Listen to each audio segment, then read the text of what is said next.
Hello friends, কেমন আছেন সবাই? তো দেখতে পাচ্ছেন এখানে চিকেন উইংস নেওয়া হয়েছে। তো চিকেন উইংসটা আমি একটু ম্যারিনেট করব। তো দিয়ে দিলাম অরগানো, গার্লিক পাউডার এবং সল্ট অ্যান্ড পেপার। আপনারা চাইলে সাথে চিলি ফ্লেক্সও দিতে পারেন। তারপর চিকেনটা ম্যারিনেট করে রেখে দিয়েছি।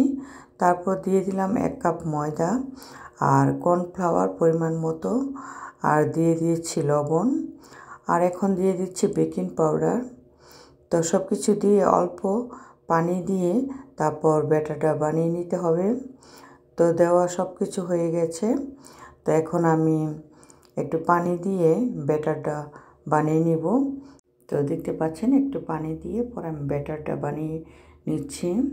তারপর ব্যাটারটা বানিয়ে তারপর 10-15 মিনিট রেখে দিতে হবে, তাহলে খুব সুন্দর হবে। তো এখানে বানানো হয়ে গেছে। তারপর আমি চিকেনগুলো ব্যাটার মধ্যে লাগিয়ে তারপর চিকেনগুলো অ্যাড করে দিচ্ছি।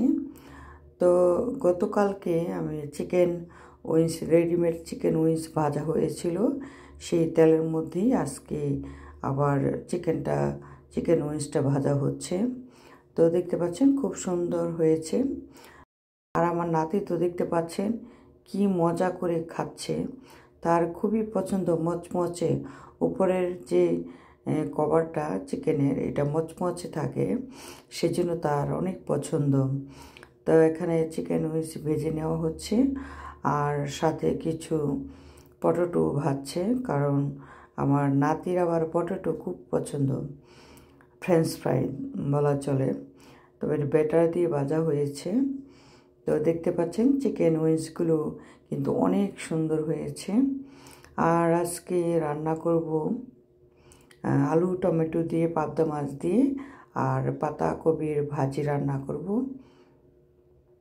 তো দেখতে পাচ্ছেন এখানে কয়েকটা আলু ভেজে নিচ্ছে একটু ব্যাটার লাগিয়ে। তো খুব সুন্দর হয়েছে। তো আপনাদের কাছে কেমন লেগেছে? এই তো এখানে দেখতে পাচ্ছেন টমেটো আলু পাবদা মাছ দিয়ে ঝোল রান্না করছি। তো মোটামুটি তরকারিটা হয়ে গেছে, আর এখন পাতাকপির ভাজিটা রান্না করব।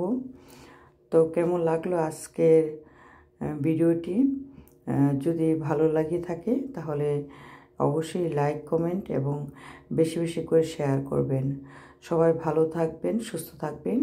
আবার দেখা হবে নেক্সট ভিডিওতে। Thanks for watching.